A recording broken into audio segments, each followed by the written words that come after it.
मी सांगते आता तसं करा. सगळ्यांनी दोन्ही हात वर करा. पुस्तक खाली ठेवा बेंचवर. दोन्ही हात वर करा. खाली करा. परत वर करा. परत खाली करा. आता एक डावा हात जेवढा वर जातोय तेवढा वरती खेचा हात. हा, शिर अवघडेल एवढा पण नाही, जेवढा वर जातोय तेवढा वर करा. डावा हात, डावा डावा कळतो का? डावा हात कोणता असतो मुलांनो? डावा रे. जेवतो त्या हाताला उजवा हात म्हणतात. लेफ्ट हँड, लेफ्ट, डावा. बर, हात खाली घ्या. बर, ठीक आहे. आठवते हे गेल्या वेळ पण आपण केलेलं. आणि ह्याच्याशी जो समांतर जुळणारा शब्द आहे त्याला आपण काय शिकलेलो? आठवलं काय? शब्द सांगा तो. कुठला शब्द आपण शिकलेलो? अच्छा, हे सगाली नावाने ज्यांनी जॉईन केलंय, रेकॉर्डिंग चालू झाल्यावर तुमचा कॉल डिस्कनेक्ट होईल. मीटिंग मधून लिव्ह व्हाल तुम्ही ऑटोमॅटिक. परत प्लीज रिजॉईन करा सर. हा मॅडम, 2 मिनिटं. चला, तर आठवला शब्द? अनम्यूट करून सांगा कोणता शब्द होता तो? व्यायामाचा यमक जुळणारा शब्द रे. कुठला होता तो?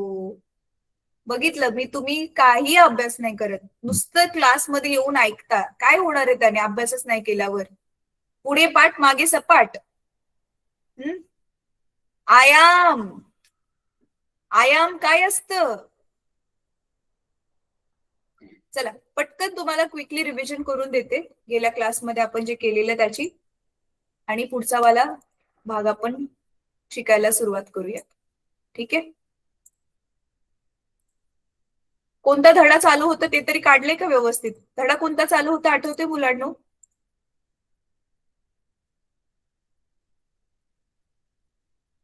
धडा कोणता चालू होता ते तरी आठवते तुम्हाला?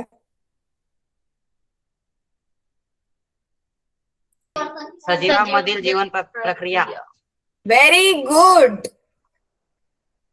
अरे, मी सुलक्षणा मॅम भौतिकशास्त्र शिकवते. ध्वनीचा अभ्यास धडा चालू होता आपला. तुम्ही टाइम टेबल बघता की नाही? टाइम टेबल मध्ये लिहिले लिंक टाकताना, सुलक्षणा मॅम भौतिकशास्त्र, फिजिक्स. चला. Sorry ma'am. बर, काही हरकत नाही, होत असं. मला वाटलं आता तुम्ही मला चांगलं ओळखायला लागला एवढे सगळे क्लासेस झाल्यावरती. मी तुम्हाला कधी बायोलॉजी शिकवलंय का आजपर्यंत? चला, तर आपण गेल्या क्लासमध्ये जे बघितलेलं क्विकली त्याची उजळणी करून देते. त्याच्यानंतर आपण पुढचा भाग बघूयात, कारण आज जे शिकणार आहे ते खूप जास्त महत्वाचं आहे. गेल्या वेळी आपण काही गणितं पण सोडवलेली होती. तर आपण बघितलेलं होतं की हे जो ध्वनी जातो, समजा इथे आपला असा स्पीकर आहे, तर ध्वनी एका स्पीकर मधून हवेमधून असं जाताना तो काय करतो? हवेच्या कणांना असं वाटतो, बरोबर आहे? काही हवेचे कण असे एकदम जवळ जवळ येतात, काही लांब लांब जातात, काही जवळ जवळ येतात, काही लांब लांब जातात, बरोबर आहे? जे हवेचे कण एकदम असे दाट मुलांना एकमेकांच्या जवळ आहे त्याला आपण काय नाव दिलेलं होतं? त्याच्या खाली काय लिहिलेलं? कुठलं लिटर लिहिलेलं इंग्लिश मधलं? ABCD काय लिहिलेलं? पुस्तक तरी आहे ना तुमच्या समोर, बघून सांगा. हे सी होतं. क्रेस्ट नाही, कंप्रेशन. हे आर रेरिफॅक्शन, कंप्रेशन, हा राईट. CR होतं. CR ला मराठी त्यांनी नाव काय दिले? संपीडन नाव दिले ना? हा, संपीडन आणि विरलन. तर सी काय दर्शवते? संपीडन. आणि आर काय दर्शवते? विरलन. आता हे छोटा न मोठा न ते तुम्ही बघा हा मुलांनो, कारण मी मराठीतून एवढं शिकवत नाही त्याच्यामुळे ते छोटा न आहे की मोठा न आहे ते बघावं लागेल. आणि ही संपीडन मध्ये पण पहिली वेलांटी की दुसरी, I don't know, I think दुसरीच आहे. तर आपण बघितलेलं होतं की हवेचे जे कण, हा जो हवेचा कण आहे इथून ध्वनी जाताना right left right left right left right left असा तो कंपित होतो, मागे पुढे कंपित होतो, बरोबर आहे. मग हा स्वतःच्या मूळ स्थानापासून किती लांब पर्यंत जाऊन कंपित होतोय, तर म्हणजे समजा हे ओ नाव देऊया, ह्याला इकडे ए नाव देऊया, बी नाव देऊया इकडे, तर मग हे ओएचं जेवढं अंतर आहे तेवढंच अंतर सेम टू सेम ओबीचं असतं. मग हे अंतर किती आहे? समजा हे अंतर खूप छोट आहे, हवेचा एकच कण व्हायब्रेट होतोय ना, समजा खूप छोट आहे 1 मिलीमीटर, तर हे जे 1 मिलीमीटर जे आहे ते काय होतं, त्यालाच आयाम नाव दिलेलं आपण. कळतंय? तुमचा हात खालीवर जो तुम्ही केला, जो व्यायाम केला, सेम वे इथे ध्वनीचा कण, म्हणजे ध्वनी जाताना हवेचा कण जो व्यायाम करतोय त्याला नाव दिलंय आयाम. कळलं का मुलांनो? परत बोला, एक कोणीतरी रिपीट करा. हवेचा कण काय करतोय इथे ध्वनीमुळे? व्यायाम. आणि म्हणून त्याला नाव व्यायाम न देता आयाम नाव दिलंय. कळलं का?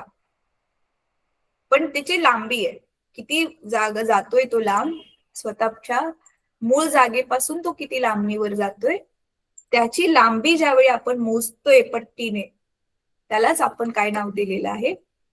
आयाम असं नाव दिलेलं आहे. ठीक आहे.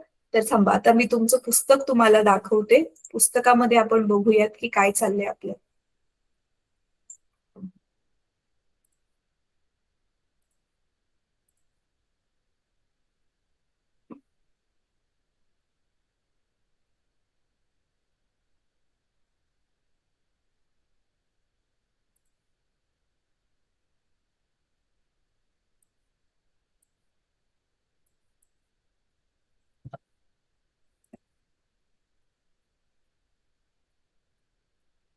हे बघा, हा ध्वनीचा अभ्यास धडा आपण चालू केलेला होता 3 पिरियड्सच्या पूर्वी.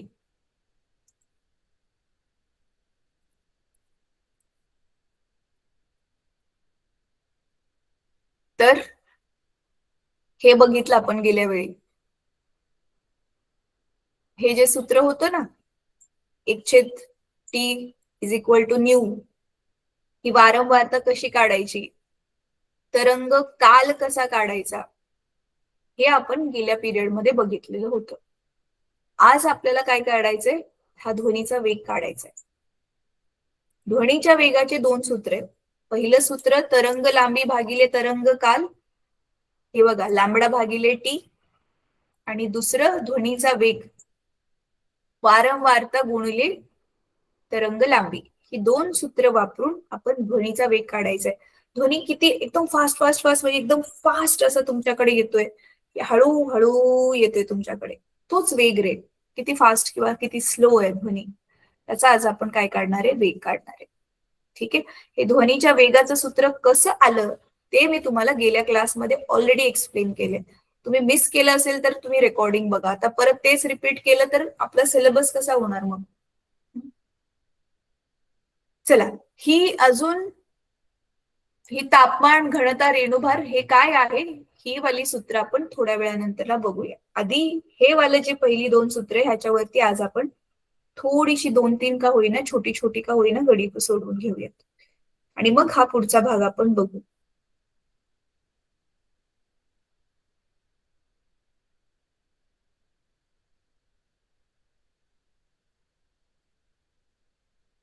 चला, बराच लांब धडा आहे हा, मला वाटतं अजून 3-4 तास जातील ह्याच्यात. बघूयात.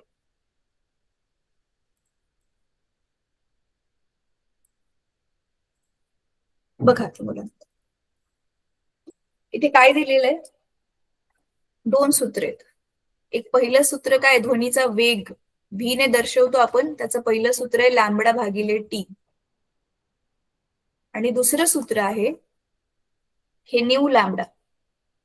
आता इथे लॅम्बडा काय आहे? तरंग लांबी. तरंग किती लांब आहे म्हणून लॅम्बडा, लांबडा हे आपण गेल्या वेळी केलेलं होतं. तरंग लांबी, आणि दुसरं न्यू म्हणजे ही काय आहे? वारंवारिता. ठीक आहे. आता समजा नीट बघा मुलांनो, हा लास्ट टाइम आपण जसं घेतलेला हा असा दरवाजा आहे.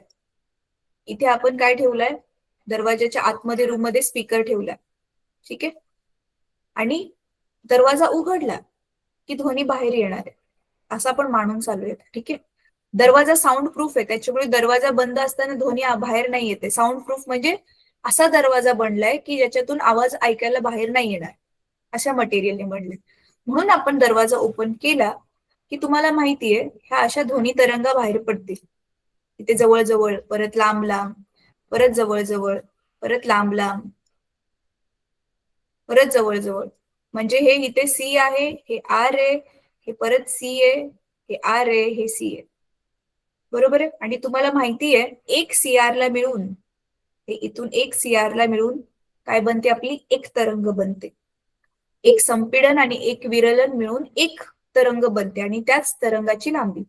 आता नीट ऐका हा मुलांनो, समजा समजा टोटल 20 सेकंदात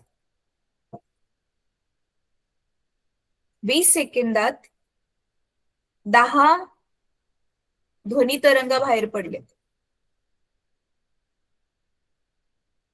ठीक आहे, 20 सेकंदात 10 ध्वनी तरंगा बाहेर पडलेत आणि एका तरंगाची लांबी म्हणजे एका तरंगासाठी जे आपण म्हणतो ना तरंग लांबी, आता एवढी मोठी नसते पण तुमचे कॅल्क्युलेशन्स करताना सोपं जावं म्हणून उदाहरण म्हणून मी घेते. एका तरंगाची लांबी समजा 1 मीटर आहे. ठीक आहे, आता तुम्हाला काढायचंय तरंगाचा वेग काढायचा आहे. म्हणजे ध्वनीचा वेग म्हणजेच तरंग वेग काढायचा आहे. ध्वनीचा वेग आणि तरंग वेग सेम असतात, समान असतात. ठीक आहे, तर तरंग वेग किंवा ध्वनीचा वेग काढायचा आहे. कसं काढायचं आता ते मी एक्सप्लेन करते. आता नीट बघा मुलांना, हे आपण गेल्या क्लासमध्ये पहिला भाग केलेला आहे की एक तर आपल्याला वारंवारता काढावी लागेल किंवा आपल्याला हे टी काढावं लागेल. टी म्हणजे माहितीये ना, तरंग काल. एका तरंगेला किती काल लागला, तर आपण आधी हे टी काढूयात. टी काढून जास्त सोपं जाईल आपल्याला. तर एक काय काय दिले आधी आपण बघूयात. तर टी काढण्यासाठी बघा टोटल 20 सेकंद आहेत आणि 10 ध्वनी तरंग बाहेर पडतात. तर एक सूत्र आपण बघितलेलं होतं आपलं टीचं, एका तरंगाला किती वेळ लागला. कसं काढणार मुलांना, कशाने कशाला भागणार. ह्या दरवाजातून 20 सेकंदात 10 मुलं बाहेर आली मुलांनो. ह्या दरवाजातून 20 सेकंदामध्ये 10च मुलं बाहेर आली. एका मुलाला किती वेळ लागला बाहेर यायला.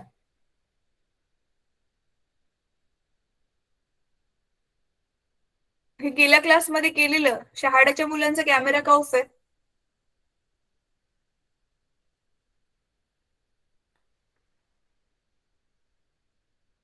अरे परत बोलते मी, 20 सेकंदामध्ये 10 मुलं बाहेर आली दरवाजातून, तर एका मुलाला किती वेळ लागला बाहेर यायला.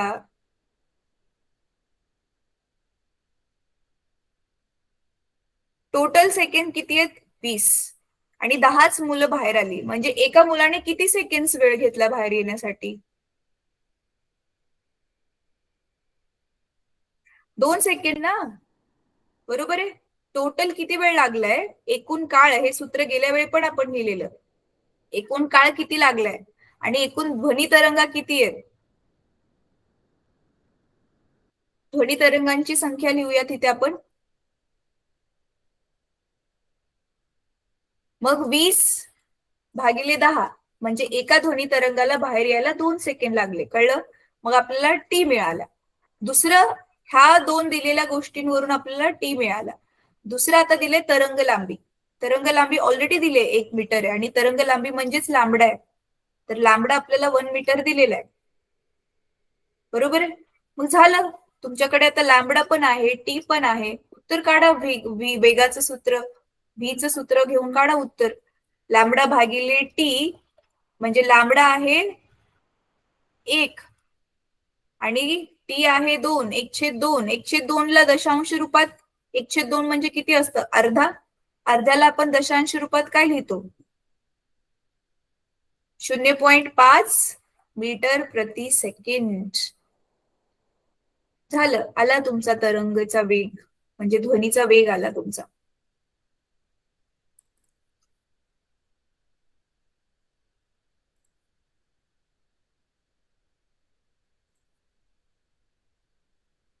अच्छा, मी स्क्रीन काढलीये मुलांनो, कारण मला तुम्हाला बघायचं होतं. कोणाकोणाला थोडंफार कळलं आपण काय केलं? हात वर करा. कोणाकोणाला कळलं आपण थोडंफार काय केलंय ते? हे ह्या वर्षी मी आता तुम्हाला शिकवले ना, थोडंसंच काहीतरी नवीन आहे. गेल्या वर्षी ध्वनी धड्यामध्ये हे होतं, ऑलरेडी होतं. कळतंय? तुम्ही बऱ्याच स्कूल्सनी गेला पिरियड मिस केला असेल, मग कदाचित त्याच्यामुळे तुम्हाला समजलं नसेल. पण आय थिंक शहाड्याच्या मुलांना तर सगळं समजायला पाहिजे, कारण गेल्या क्लासमध्ये तुम्ही होता. चला तर पुढचा भाग बघूयात. तर तरंगचा ध्वनीचा वेग कसा काढायचा त्याची ही सूत्र होती.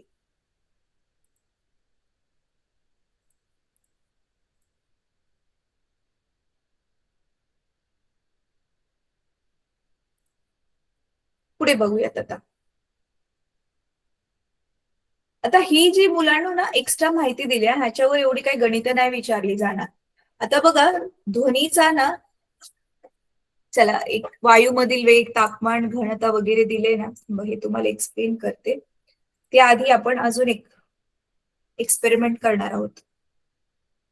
मुलांनो, तुम्ही जिथे बसलाय ना, तुमच्या बेंचला इजा न करता नुसतं नखाने आपण असं स्क्रॅच करतो ना, तसं करा.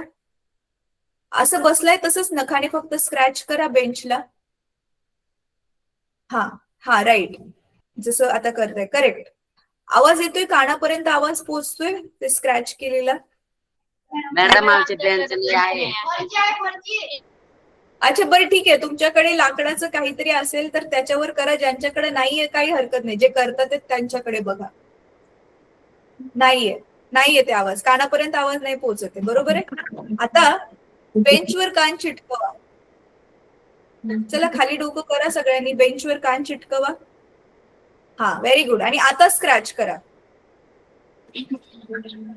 आवाज येतोय स्क्रॅच केलेला? आता चांगला आवाज येतोय स्क्रॅच केलेला, राईट? मग कान वर असताना का नाही आला? कारण बघा मुलांना, तुम्ही जे स्क्रॅच करताय कान वरती असताना तो आवाज हवेमधून येऊन मग आपल्या कानामध्ये जातोय. पण ज्यावेळी तुम्ही कान चिटकवलाय तोच आवाज बेंच मधून येऊन मग कानामध्ये जातोय. याचा अर्थ काय? हवेपेक्षा ध्वनी बेंच मधून चांगला गेला, बरोबर आहे. तर ध्वनीचा जो वेग आहे ना मुलांनो, प्रत्येक माध्यमात वेगवेगळा असतो. ध्वनी सगळ्यात चांगल्या प्रकारे जास्त वेगाने स्थायू पदार्थामधून जातो आणि वायू पदार्थामधून तो सगळ्यात कमी वेगाने जातो. कळतंय तुम्हाला?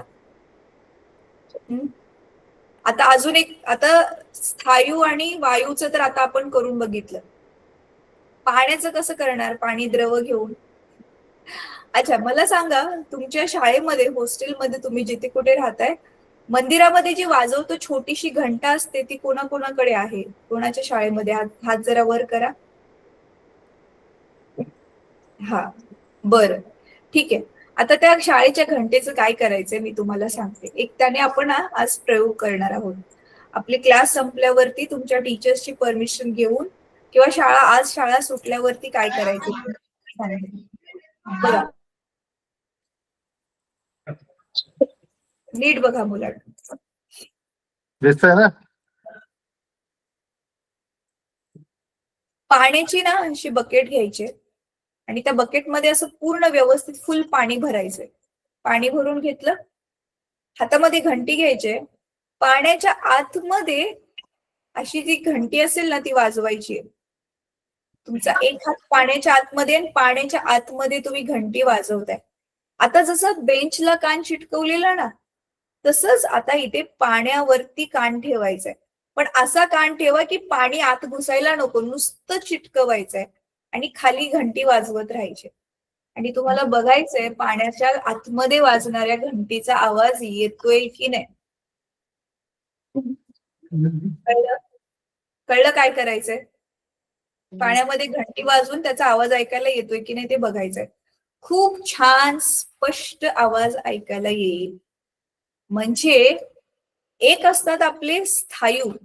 स्थायू मध्ये तुम्हाला माहितीये मुलांनो, अणू जे आहेत स्थायूचे एकदम अशी चिटकून चिटकून असतात. हे तुम्ही शिकलाय ऑलरेडी केमिस्ट्रीमध्ये, रसायनशास्त्रामध्ये. द्रवामध्ये काय असतं? हे थोडेसे लांब लांब असतात, बरोबर आहे. आणि वायूंमध्ये काय असतं? वायूंमध्ये तर ते खूपच जास्त असे लांब लांब असतात, कुठे पण इकडे तिकडे पसरलेले असतात. मग त्याच्यामुळे मुलांनो, जर इथे आपण असा हा ध्वनी सोडला तर स्थायूला एकदम हे कण चिटकून चिटकून असल्यामुळे ध्वनी व्यवस्थित लवकर लवकर पास होतो. कळतंय तुम्हाला? जसं आता तुम्ही सगळे जवळजवळ चिटकून बसलाय, मी सांगितलं की एकमेकांना पेन्सिल पास करा, लवकर पास करचाल.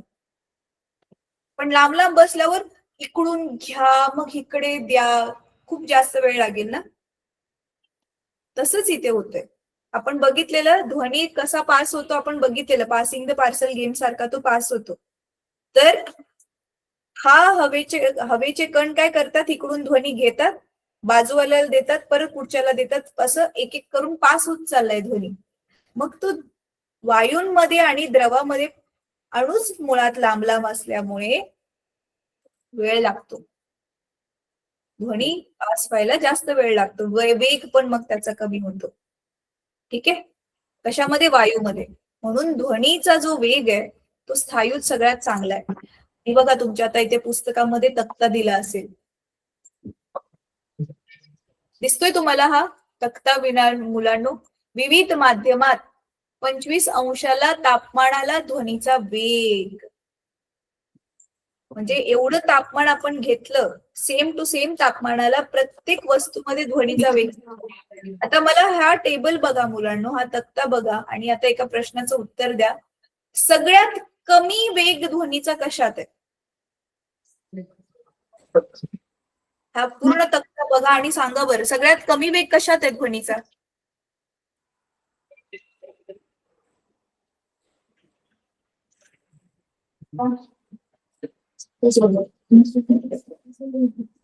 कशात आहे सगळ्यात कमी आकडा? कशात आहे ध्वनीचा? बघा, हा जो वेग आहे सगळ्यात कमी कुठल्या पदार्थामध्ये ध्वनीचा वेग सगळ्यात कमी आहे?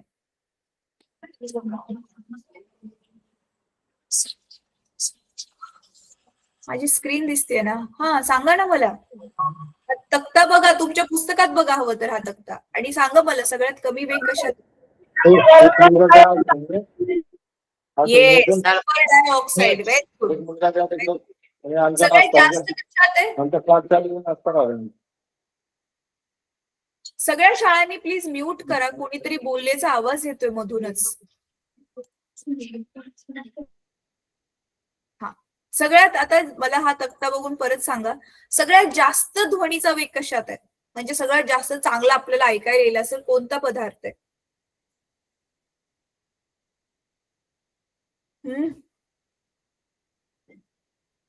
लवकर सांगा मुलांना, अनम्यूट करून सांगा. Nickel. Nickel. Yes, very good. Nickel मध्ये आहे. व्हेरी गुड, बरोबर. आता पुढचा प्रश्न, हा नीट ऐका.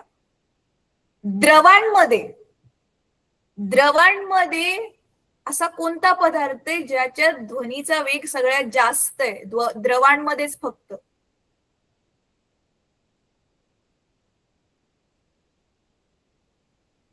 समुद्राचं पाणी. Yes, very good. कळलं तुम्हाला? समुद्राचे पाणी. स्थायू मध्ये सगळ्यात जास्त आहे, नंतर थोडा कमी द्रवांमध्ये, आणि सगळ्यात कमी जर कुठला वेग असेल तर तो वायूंमध्ये. हवेमध्ये दिसतोय मुलांना किती आहे? हवेमध्ये हा जो 346 लिहिले ना, हा आकडा तुम्हाला पाठ करायचा आहे, कारण आपल्या सगळ्यांच्या अवतीभवती हवाच आहे. आणि आता पण बघा, मी बोलते ते हवेमधून तुम्हाला तिथपर्यंत बोललेलं ऐकायला येते. कळतंय? तर हवेचा जो वेग आहे ध्वनीचा, म्हणजे हवेतील ध्वनीचा जो वेग आहे, हा आकडा तुम्हाला पाठ करायचा आहे, 346 मीटर प्रति सेकंड. ठीक आहे? म्हणून मग आता इथे जे दिले हे तुम्ही तुमच्या स्वतःच्या वेळेनुसार एकदा वाचून काढा की हे नक्की काय दिलंय. आता हा जो वेग आहे ना मुलांना ध्वनीचा, हा काय ना समान नसतो माहितीये. आता हवेमध्ये हा जो वेग आहे ना 346, हा आता कधी 25 अंश तापमान असतानाचा जो तेवढा वेग आहे. म्हणजे ह्याचा अर्थ आताचं तापमान समजा किती आहे, थांबा मी मोबाईल मध्ये बघते, आणि माझ्या इकडचं तापमान वेगळं असेल, तुमच्या तिकडचं तापमान वेगळं असेल. अच्छा, नाही शोधावं लागेल आता मला, पण मानून चालूया समजा आताचं जे तापमान आहे ते 30 आहे, कारण इथे आज गरम होतंय, 30 अंश आहे. तर मग आता मी जिथे आहे तिथल्या हवेमध्ये माझ्या ध्वनीचा वेग 346 नाहीये, बदलला असेल, कारण तापमान 25 अंश नाहीये. तर तो जो ध्वनीचा वेग आहे ना मुलांनो, खूप सगळ्या वेगवेगळ्या गोष्टींवर पण अवलंबून आहे. एकतर तो तापमानावर अवलंबून आहे, घनतेवर अवलंबून आहे, रेणुभारावरती पण अवलंबून आहे. तर एक एक करून आपण बघूयात. बघा, ध्वनीचा वेग माध्यमाच्या तापमानाच्या वर्गमुळाच्या समानुपाती, म्हणजेच तापमान चौपट झाल्यास गती दुप्पट होते. तापमान चौपट झाल्यास गती दुप्पट होते. आता ह्याचा अर्थ काय? समजा हे जे तापमान आहे हे 25 आहे मुलांनो, त्या तक्त्यानुसार हे तापमान 25 आहे, आणि समजा हवेचा जो वेग आहे हा जो 340 आहे हा 25 ला आहे, आणि समजा तापमान 100 झालं, म्हणजे तापमान आपण काय केलं, अच्छा दुप्पट म्हटलेत ना ते, 50 करूयात, तापमान 50 केलं, तर तापमान दुप्पट झाल्यावर गती चौपट होते. तर मग मला आता सांगा, हे 340च्या ऐवजी, म्हणजे आजचं जे तापमान समजा 25 अंश आहे, उन्हाळ्यामध्ये समजा हे 50 पर्यंत गेलं, तर मी आता जे बोलते ना त्याची गती चौपट होणार आहे. मग ती किती होईल? 346च्या ऐवजी चौपट किती होईल सांगा बरं?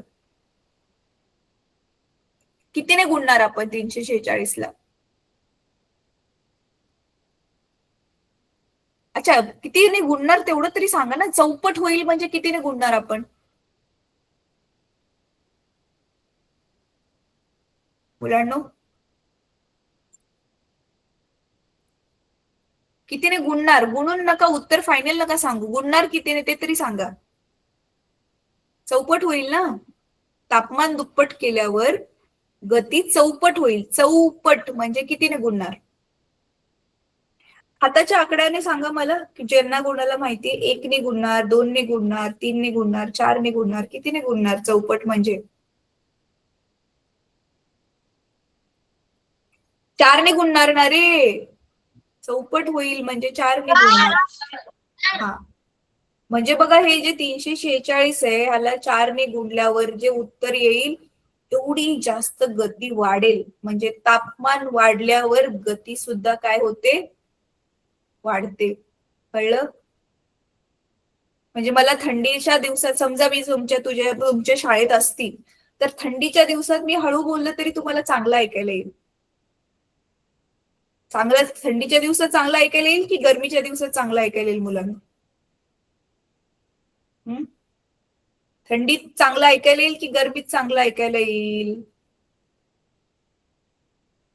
गरमीत चांगलं ऐकायला येईल ना रे. गरमीत तापमान जास्त आहे, तापमान वाढल्यामुळे काय होईल? गती पण वाढेल. दिले नाही ते, तापमान वाढल्यामुळे गती वाढते.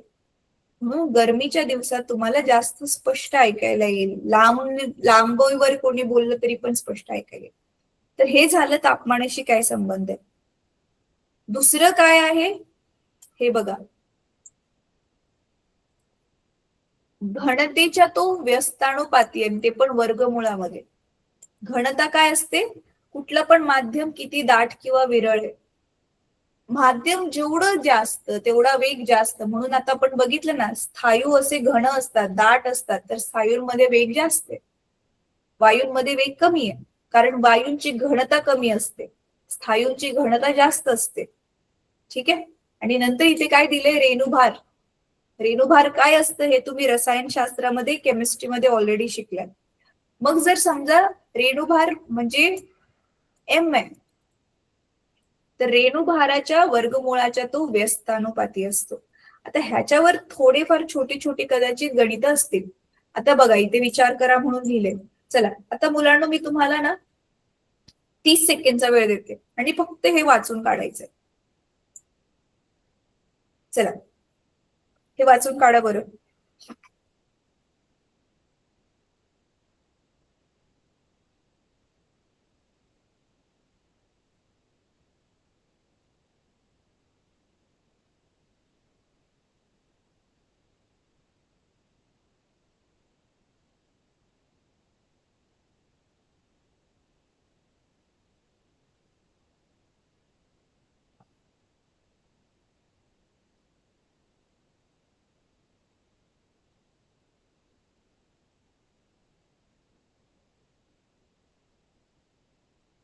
सांगा मला काय कळलं हे वाचून झाल्यावर मुलांना?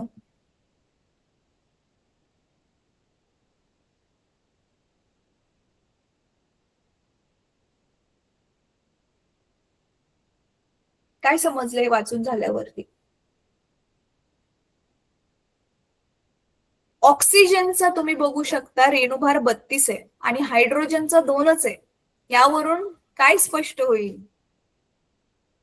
हायड्रोजन मध्ये जास्त वेग असेल, ऑक्सिजन मध्ये जास्त वेग असेल आणि हायड्रोजन मध्ये वेग काय होईल?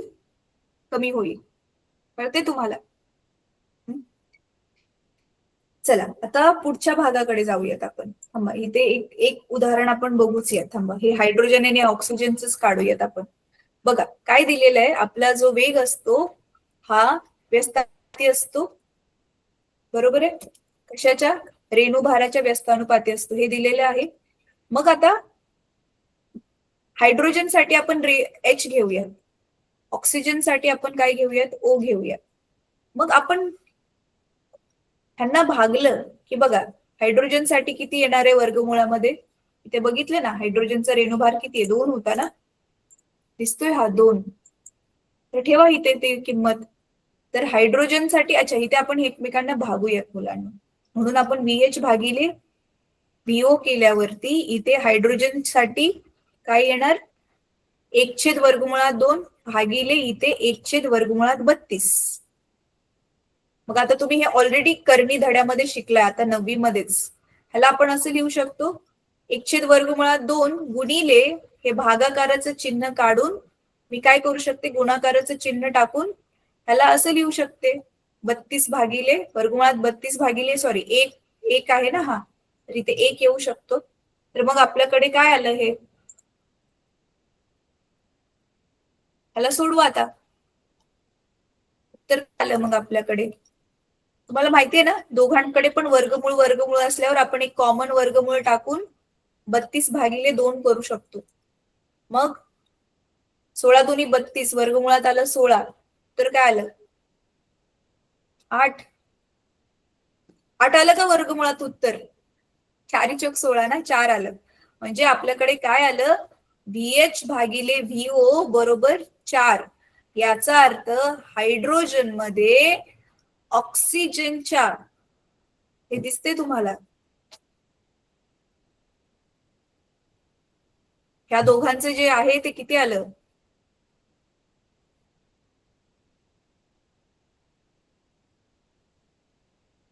हायड्रोजन मध्ये 2 आणि ऑक्सिजन साठी इथे काय होतं? 32 होतं ना, तर ते वरती गेलं. हा बरोबर.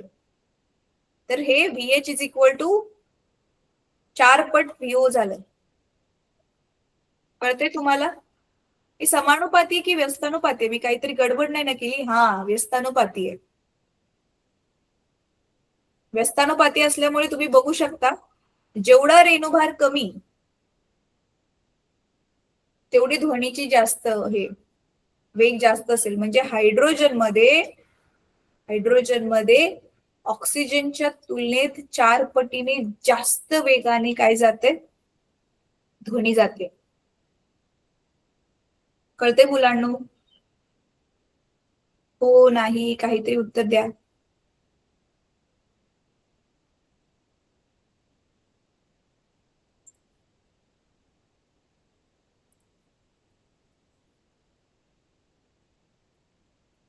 सुनील पाटील नावानी ज्या शाळांनी जॉईन केलंय त्या डिव्हाइसने, गर्ल्स तुम्हाला कळलं मी काय म्हंटले आणि काय शिकवलं ते? हात वर करा जरा, कळलं असेल तर हात वर करा. तुम्ही मोबाईलने जॉईन केलंय सर? ह्यांना तुम्ही मोबाईलने जॉईन करवलंय का? तुम्ही म्यूट आहात सर. मॅडम स्क्रीनवर केव्हापासून चालू आहे, ट्राय पण नाही होते पा. अच्छा अच्छा अच्छा अच्छा, बरं बरं बरं, ठीक आहे, चालेल सर, चालेल. त्यांना एवढं समजलं नसेल मोबाईल वरून, पण ठीक आहे, काय नाही, हरकत नाही. बऱ्यापैकी समजतंय तसं. आज हा प्रॉब्लेम फिक्स केला की उद्यापासून मग प्रॉब्लेम नाही होणार, हो मॅडम, हो. है ना? ठीक आहे, काही हरकत नाही.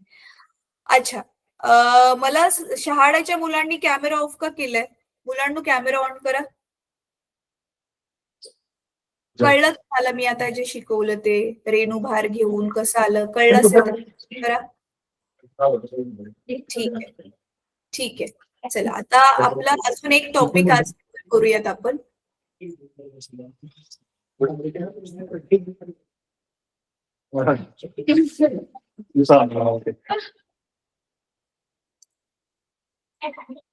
अच्छा मुलांनो, आता आपण ना अजून एक छोटासा प्रयोग करणार आहोत. बघा, मी ना आपण ऑनलाईन असतो तर काही ना काही तुमच्याकडून करवते, म्हणजे तुम्हाला इंटरेस्ट पण येईल, मजा पण येईल आणि लक्षात राहील आपण काय करतोय ते. ठीक आहे, आता ना मी तुमच्याशी बोलणार आहे.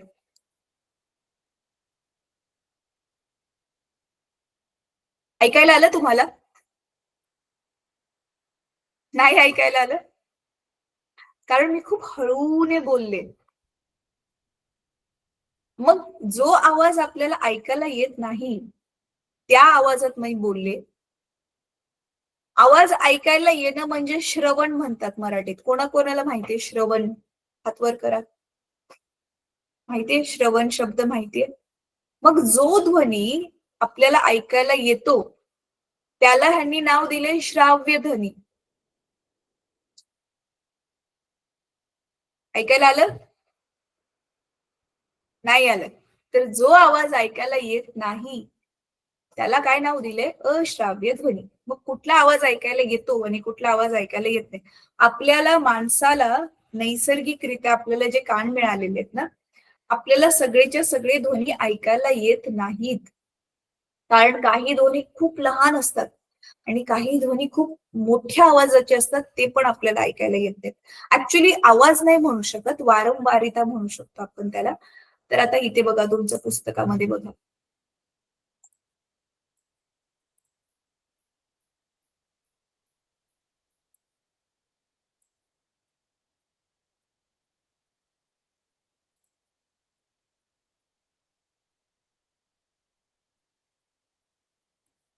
हे बघा, दिसतंय तुम्हाला इथे? श्राव्य, अश्राव्य आणि श्राव्यातीत ध्वनी. काय काय रिपीट करा? श्राव्य, अश्राव्य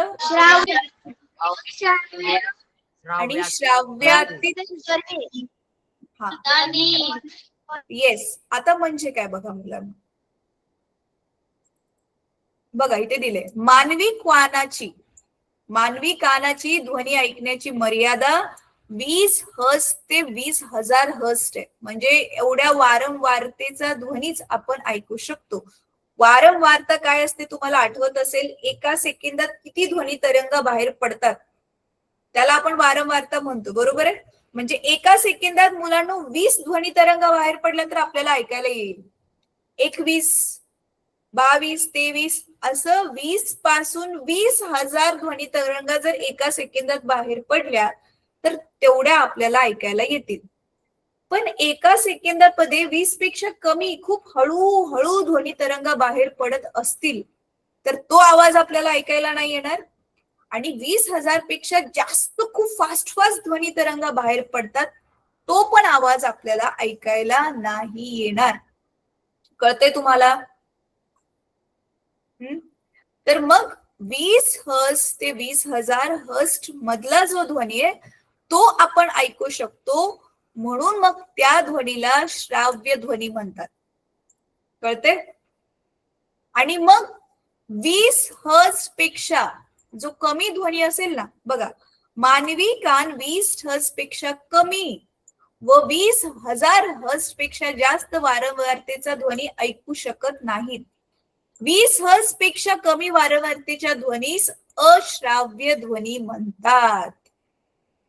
आणि उदाहरणार्थ ढोलकाच्या कंपनाने निर्माण झालेला ध्वनी, भूकंप होण्यापूर्वी पृथ्वीच्या पृष्ठभागाची कंपने होऊन निर्माण झालेला ध्वनी हा 20 हर्ट्झ पेक्षा कमी वारंवारतेचा ध्वनी म्हणजेच अश्राव्य ध्वनी आहे. इंग्लिश मध्ये त्याला इन्फ्रासाउंड म्हणतात. कळते? आता इथे बघा भूकंपाच्या ध्वनीचं उदाहरण किती छान दिलंय. तुम्हाला माहितीये मुलांनो, भूकंप येण्यापूर्वी आपल्या माणसाला कळेल ह्याच्या आधीच काय काय प्राण्यांना कळतं माहितीये तुम्हाला ही गोष्ट? थांबा, कोणाकोणाला माहितीये जरा हात वर करा. भूकंप येण्यापूर्वी बघा काय काय पक्षी ना निघून जातात, किंवा कुत्रे खूप जोराने भुंकायला लागतात, किंवा काय काय वेगवेगळ्या हालचाली करायला लागतात. का बरं? कारण त्यांना 20 हर्ट्झ पेक्षा कमीचा ध्वनी ऐकायला येतो. म्हणजे भूकंपासाठी ती पृथ्वीच्या आतमध्ये जी हालचाल चालली आहे ती आधीच ह्या लोकांना ऐकायला येते, जी आपल्याला ऐकायला नाही येत. असा वाला जो ध्वनी, त्याला काय नाव दिलंय ह्यांनी? 20 हर्ट्झ पेक्षा कमीच्या ध्वनीला ह्यांनी काय नाव दिलंय? अश्राव्य ध्वनी. कळलं? बर, चला आता आपला क्लास इथे टायमिंग संपलाय. हा टॉपिक आपण उद्या म्हणजे नेक्स्ट अजून एक वर्ग आहे आपला ह्याच आठवड्यात, त्यावेळी कंटिन्यू करू. होमवर्क काय आहे ना मुलांनो तुमचा, आज जे शिकवलंय प्लीज एकदा चांगलं वाचून काढा. मी विचारेल तुम्हाला नेक्स्ट क्लासमध्ये वारंवारता काय असते, आयाम काय असतो, तरंग काल काय असते, तरंग लांबी काय असते, आणि श्राव्य ध्वनी, अश्राव्य ध्वनी आणि श्रावातीत ध्वनी काय असतं हे पण विचारेल. हे पण वाचून या. कळलंय? ठीक आहे, चला तर आजचा क्लास आपण थांबूया. नेक्स्ट क्लासमध्ये मी प्रश्न विचारेल आज जे आपण शिकलोय त्याच्यावर.